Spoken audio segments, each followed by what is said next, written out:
Are you tired of badgering your coworkers for signatures or waiting on a sign-off from your boss? Then you should start using Approvals. Approvals consolidates all of your requests into one hub.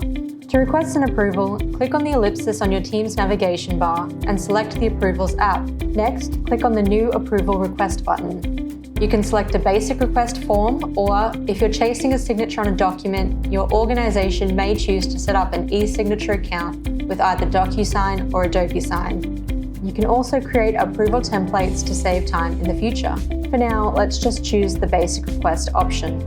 Now we're going to fill in the details, including who we need to approve this request, the priority level, and any message you want to send with the request.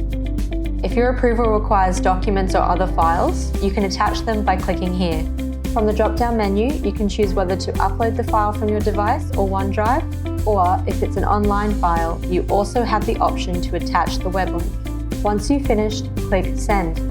The nominated approvers will be sent the request via chat, where they'll be able to view, approve, or reject the request. You can check on the status of your request at any time in the Approvals app. If you've been waiting for a response for a while, you can click on the request and choose the follow-up option. This just reminds the person that you're still waiting for an answer.